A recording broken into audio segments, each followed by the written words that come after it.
ಈಗ ರೇಣುಕಾಸ್ವಾಮಿ ಅವರ ತಂದೆ ತಾಯಿಯವ್ರನ್ನು ನೀವು ಏನಾದ್ರು ಹೇಳಿಕೆಗಳನ್ನ ಕೇಳೋದಕ್ಕೆ ಇತ್ತ ಸರ್? ಹೌದು, ಅವರು ಸ್ಟೇಟ್ಮೆಂಟ್ ಕೊಟ್ಟಿದ್ದಾರೆ. 2:30ಗೆ ನನ್ನ ಹೆಂಡತಿ ಮಗನಿಗೆ ಫೋನ್ ಮಾಡಿದರು ಅಂತ ಹೇಳ್ತಾನೆ. ಆಯಮ್ಮ ಹೇಳ್ತಾಳೆ ನಾನೇ ನನ್ನ ಮಗನಿಗೆ ಫೋನ್ ಮಾಡಿದೆ ಅಂತಾರೆ.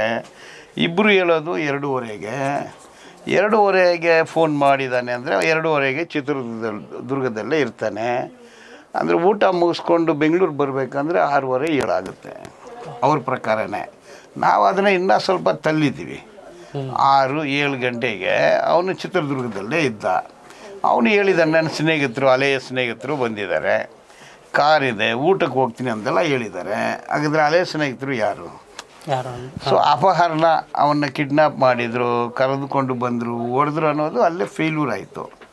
ಸೊ ಇಬ್ಬರದ್ದು ಏನಿತ್ತೆ, ಪೊಲೀಸರು ಕೇಸ್ ಪ್ರಕಾರ 2:30ಗೆ ಫೋನ್ ಮಾಡ್ದ. ನಾವು ಹೇಳ್ತೀವಿ 2:30ಗೆ ಅಲ್ಲಿ ಫೋನ್ ಮಾಡಿದರೆ 6 ಗಂಟೆ 7 ಗಂಟೆ ಆಗುತ್ತೆ. ಹಾಗಂದರೆ 2 ಗಂಟೆಗೆ ಶೆಡ್ಗೆ ಹೋದ, 4:15ಗೆ ಹೋಗಿ ಹೊಡೆದ್ರು ಅನ್ನೋದು ಸುಳ್ಳು. ಅಷ್ಟೇ ಇಬ್ಬರದು.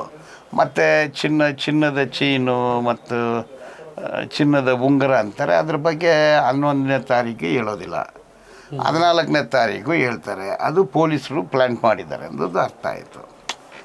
ಒಟ್ಟಾರೆ ಅವ್ರಿಗೆ ಹೇಳಿದರು ಕ್ರಾಸ್ ಎಕ್ಸಾಮಿನೇಷನ್, ನಮಗೇನು ಗೊತ್ತಿಲ್ಲ, ಎಲ್ಲಿ ಯಾವಾಗ ಸತ್ತ, ಯಾರು ಹೊಡೆದು ಸತ್ತರು, ಇದೆಲ್ಲ ನಮಗೇನು ಗೊತ್ತಿಲ್ಲ. ಮಲ್ಲಿಕಾರ್ಜುನನವರು ಹೇಳಿ ನನಗೆ ಗೊತ್ತಾಯಿತು ಅಂತ ಹೇಳ್ತಾರೆ.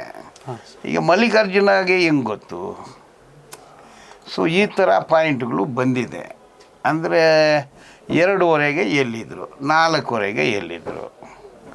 ನಮ್ಮ ಪ್ರಕಾರ 2:30 4:15 ಚಿತ್ರದುರ್ಗದಲ್ಲಿ ಇದ್ದರು, ಬೆಂಗಳೂರಿಗೆ ಬಂದಿದ್ದರು ಅನ್ನೋದು ಸುಳ್ಳು. ಅದೇ ಟ್ರೆಂಡ್ ಆಫ್ ಕ್ರಾಸ್.